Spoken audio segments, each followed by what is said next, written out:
Oh my gosh, this show is amazing.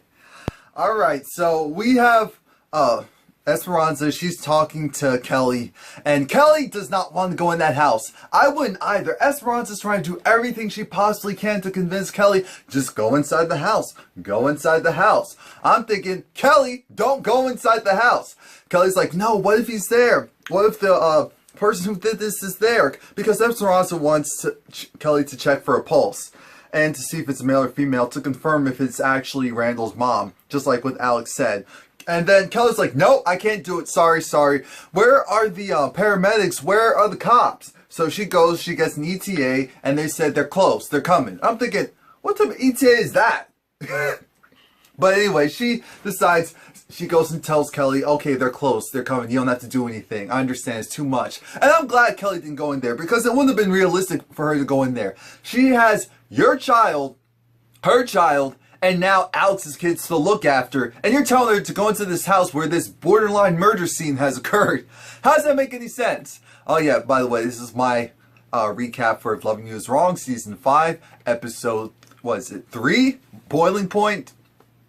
Please like, comment, subscribe. Now, my name's Romie. Yeah, Esperanza was doing a little bit too much, requesting a little bit too much. Kelly goes back in the house, but now she hears something. It sounds like the cops are there. Because she's like, where's the cops? Where's the cops?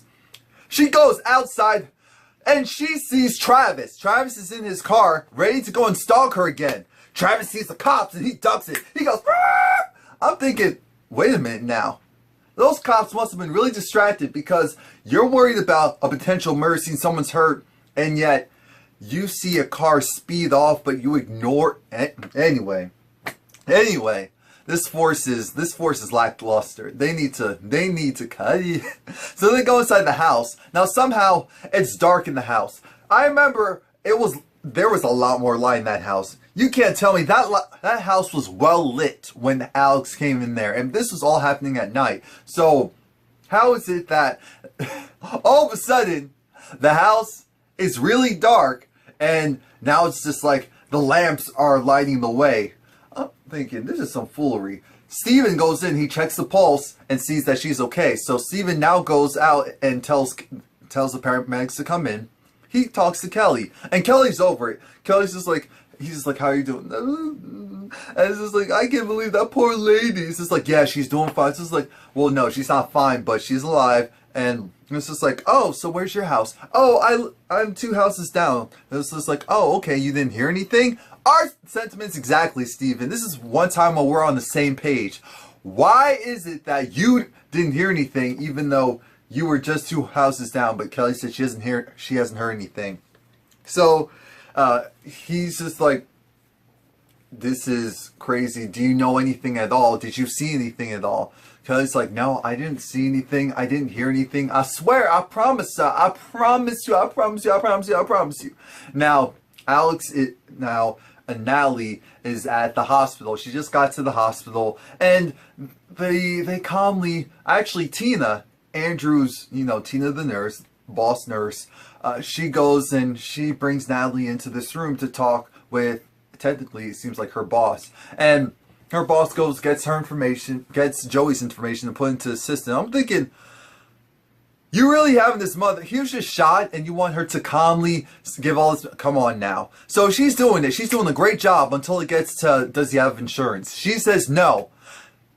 That boss ran out of that room. She ran out of that room. And Natalie is starting to bug out. Lucian comes. It's like, where's my kids? They're at your sister's house. It's like, okay, cool. But, something's not right. He's not going to get the best care. He's not going to get the best care. Why is he not going to get the best care? He's not going to get the best care because of the fact that he doesn't have insurance. And she basically ran out of that room. You should have seen her dart out of there. I'll vouch for you, Natalie. She absolutely did. When she left that room, so then they go and they talk to Tina, and Tina is trying to circle the drain. She's trying to pull a Donald Trump. They're asking her questions. She's just like, hey, what? No, I don't have clearance for that. I don't know what you're talking about. Lucian's like, I'm a cop. Just talk to me. Come on now. So she lets it be known, sometimes when people don't have insurance, they basically do the bare minimum so that you can go to county. But she's like, but that doesn't happen all the time. That's not everyone's case. Lucian says, I have the money. We can pay. Just take care of my son. She said, I'm sorry, but it's out of my hands at this point. I don't have that type of control. And Natalie looked like she wanted to jump over and strangle that woman. Jump and strangle that woman. Now, we're back at the police station, and here's the thing. We have Ben, and Ben is slowly but surely being coerced by Julius. And Julius is just talking to Ben, you know, pal to pal, and something weird happens. While Julius is trying to figure out Ben and see, well, Julius finally gets Ben to admit the fact that he hates Eddie, and he's like, you want him dead. So I was like, no, I dead. And it's like, okay, maybe not dead, but you want him to experience the same pain that you felt. And mind you, when they were talking about that so-called pain from the time that Ben got his hand shot off by Eddie, I wonder if Ben was on some drugs, because Ben almost made it seem like, yeah, it happened, but I'm like, damn, are you high right now? Because that's the only reason why you'd be acting this normal. But again, I don't know if I'm the only one that caught it, but it almost something, it felt very, I guess you can say, homoerotic. I don't know. That's what I got from it. I'm looking at this like, because you see Julius kind of, initially, he just has his fingers against the cage because he's inside the cage right now. But then he's kind of touching Ben's good finger, so, good hand, so his right hand, and kind of, you know, playing around with his fingers. I'm thinking, what type of mess am I watching right now? And then I realized, oh, this must be because of the notes that Andrew had. And, you know, Andrew essentially kind of tried to insinuate that, you know, maybe Ben is following everything that Eddie's saying because he may have a crush on Eddie. He just seems a little too close to him. Something just seems a little off. And that's what I got from this. I'm thinking Julius is trying to see, okay, Eddie has a tight grip on Andrew. Oh, no, I'm sorry, on Ben. And I'm trying to figure out why. Maybe if I can get Ben to open up to me and make Ben feel really comfortable around me. And I don't know, I'm getting this certain vibe off of Ben, especially with guys in higher levels and authority and power. So maybe if I just go and see where it leads me. Long story short, Ben is now open to potentially working for Julius, but he was just like, okay, pretty much welcome to the team. I need you to pretend to still be on Eddie's side. So don't do anything to blow up his to blow your cover. So just get back to work, you know, do whatever you need to do, and we'll talk later. We'll talk later. Okay, bye. Because, you know, the whole time, you know, he was just staring at Ben, giving him his full attention, you know, giggling. It's just like, yeah, so all we need to do. I'm like, what the? I can't be the only one. I can't be the only one. Because I was like, something just seems off about this. But I'm harping now.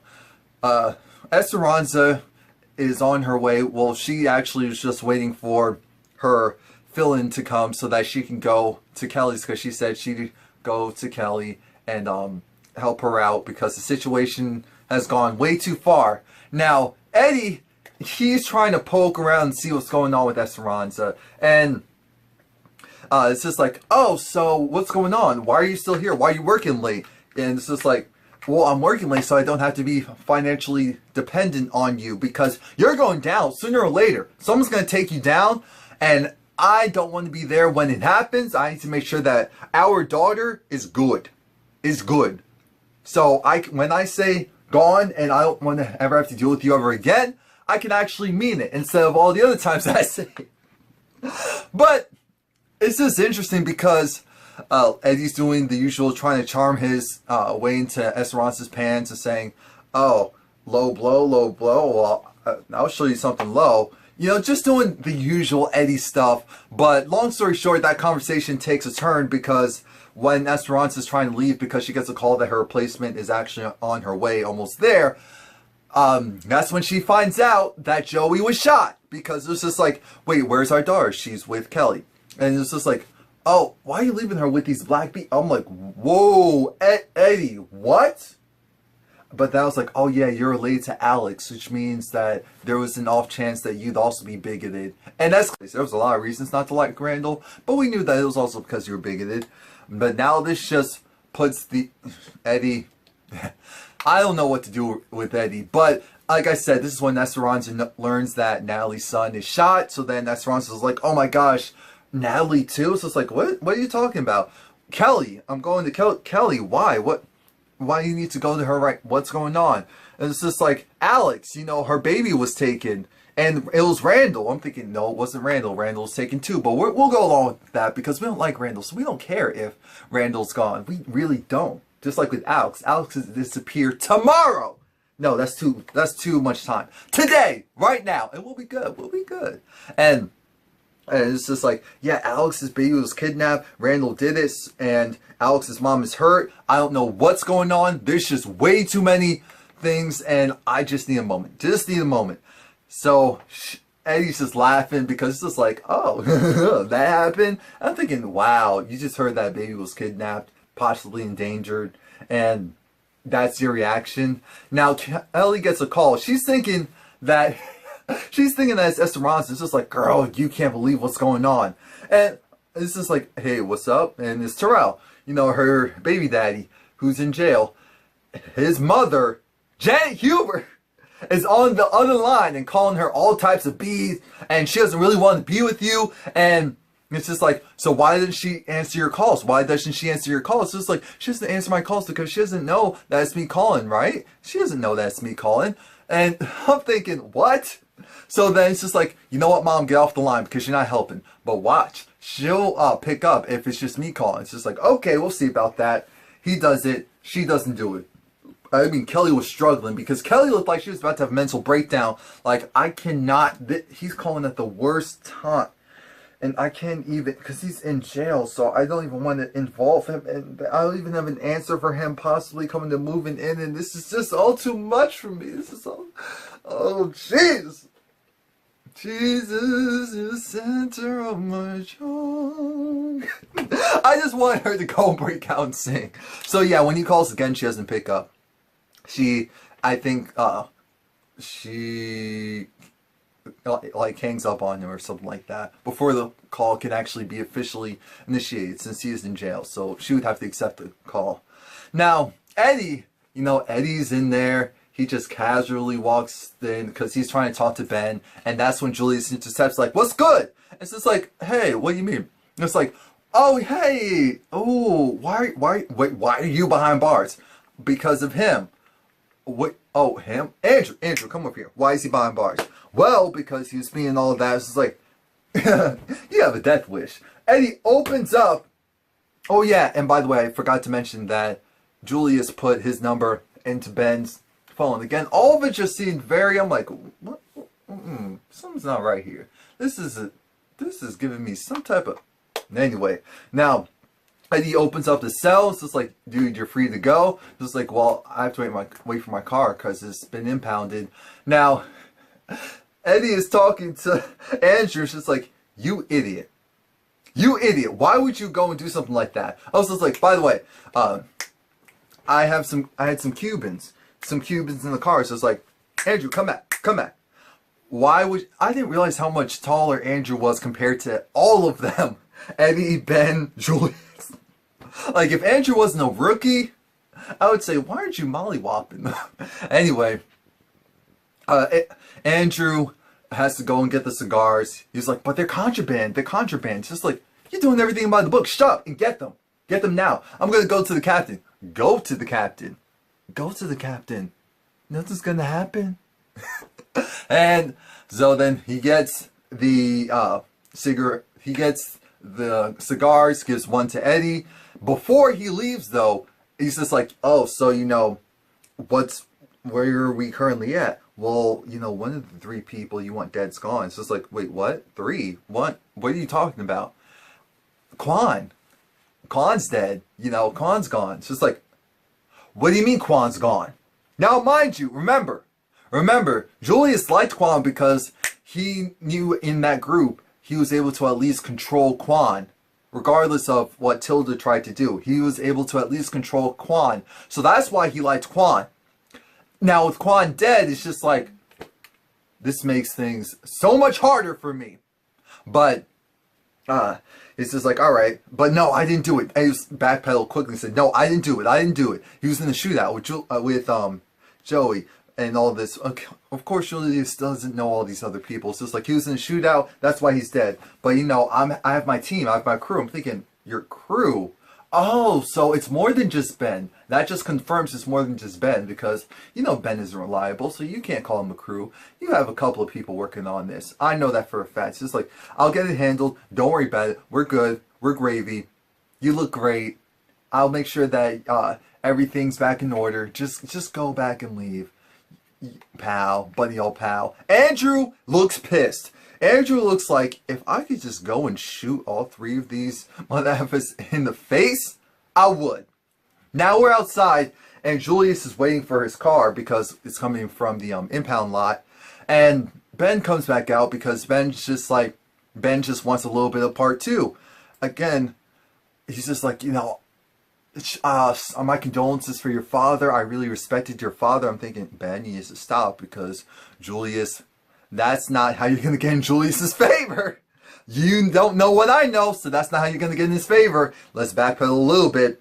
So, we have a lot going on in this scene. Because they're outside, and Ben is just saying how much he loves the father. I'd love to be a part of anything that you're doing. I'm in. I'm absolutely in. He's just like, oh, well, you know, do you smoke? And I'm thinking to myself, not if it doesn't come with a pipe. Oh, no, this comes from a pipe. But no, let me stop. Poor Ben. But it's just like, you know, Eddie, we're going to get, don't worry, I'm going to handle it. Now, you know, Julius wants Eddie gone. Julius wants Eddie gone, wants Eddie in check, so he's probably going to have Ben go and spy on Eddie and then eventually try to take Eddie out. And if they just happen to cancel each other out, he really doesn't care. But he's also trying to build his own organization. And people, you know, who just lust and love after, and yes, I said lust, and love after him, those are the type of people he really wants around. So if Ben happens to be one of them, it's okay. If not, I'm sure he really doesn't care. Now, again, this was another scene where it was just like he was talking about, well, you know, why don't we take a ride? And, you know, I can really show you the good stuff. And I'm thinking, wait, what? And then he was talking about drugs. This is like, oh, that's what Ben wants. Ben, look, Ben might have been high right there. And, you know, all that touchy-feely stuff was really, what's the word? Was really heightened because of that. That's the story I'm going with. That's the narrative I want to create. So that's what's going to happen. Now, like I said, Julius is doing everything he can to sweet talk Ben into becoming his new lackey, and Ben is all for it. Ben doesn't have to really be coerced. The only issue is that Eddie is watching him like a hawk. So it's just like, really? So you really can't leave? You really can't take this ride with me? Because they talked about, you know, doing cocaine. It's just like, you know, I'll get you the good stuff. We can go down to Miami. Well, you know, now my salary. It's like, don't worry. If you're working for me, money's not an object. It's not a problem. So it's like, really? Yeah, but I can't leave Eddie's side because, you know, he's going to notice and then the jig's going to be up. So it's like, all right, cool, whatever. But you have my number. Call me when you're ready for some action. And again, this whole time, it really just felt like, I know Julius was just using his powers of persuasion over Ben, but I just got this other vibe of Ben could be something, so let me go and appease him in more than one way so that he was really hooked on me. You know, I got the drugs, I'm attractive, Ben's talking about he'll do anything. Well, no, of course not anything. It's just like, well, you know, what does that not anything includes? It's like, well, you know, I'll do anything. I'm like, damn, you really are strung out. You're that strung out that the opportunity of getting drugs and some type of pleasure, Ben, yo. Anyway, so we're going to get past that. Alex is on the phone. She's calling her mom. She's like, Mama, you have You have my son. I know you have my son. I hate you in the car. You have my son. Why are you listening to my son? Just give my son back to me now. You son back to me now. I'm thinking, Alex, shut it. We don't want to hear this whining from you. We understand, well, they are the worst, but your child's going to be fine. He's going to be okay, at least for now. Oh, and I forgot to mention, I don't know how I glanced right over it, but Randall, we saw him for all 30 seconds, and it looked like they were pouring water on top of him. I don't know if it was like drink up, because that's the only thing you're going to get. Originally, I thought that they were peeing on him. I'm thinking, Lord, where is Randall? Where is Randall? Did they put him inside a pool? Did they put him inside the ground? They're watering the ground. Like, what's really going on? He's like, I can't breathe. I can't breathe. I'm thinking, of course you can't breathe. You're in a confined space with minimal oxygen, and you're using a lighter, which uses up the... Anyway, so we're going to get past all of that because the mom's just like, you know, you're mutt, you're half-breed. I'm thinking, wow. It's just like, it's better this way. It's better this way that he's not with you anyway. Don't worry about him. I'm thinking, ooh, you have him. I know you have him. I know you have him. Lord, just don't hurt that baby. That's all we ask. Don't hurt that. Don't go too far. Because you know these shows can go far.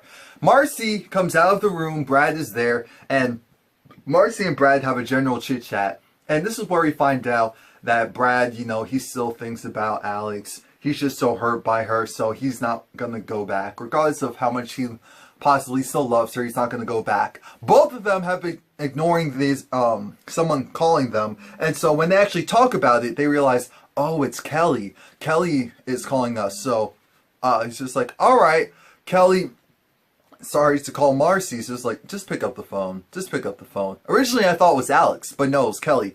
And this is when,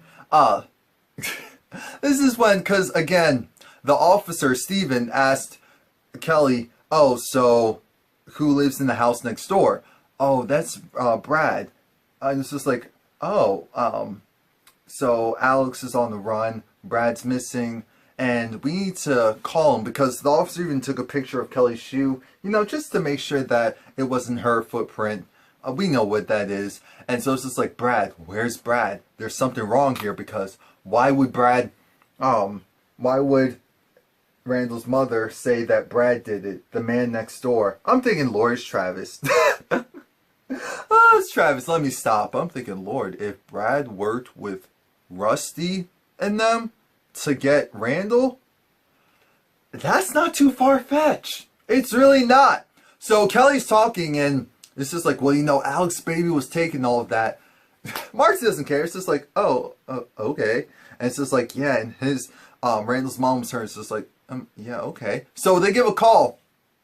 And Steven's just like, can I talk to him? Because I'm thinking, Kelly, you snitch. I understand it's better to do this than implicate yourself, but Kelly, you snitch. You did the right thing, but damn, you were just so out of it. You just, diarrhea of the mouth. Everyone's information in business came out. So when she's talking, when Marcy is talking to Steven, this is when she finds out that, oh, Randall's mom is saying that it was Brad who did it, the man next door, and how, you know, if he's there, just tell me, because he is dangerous. If it is him, things will go badly. You need to watch yourself.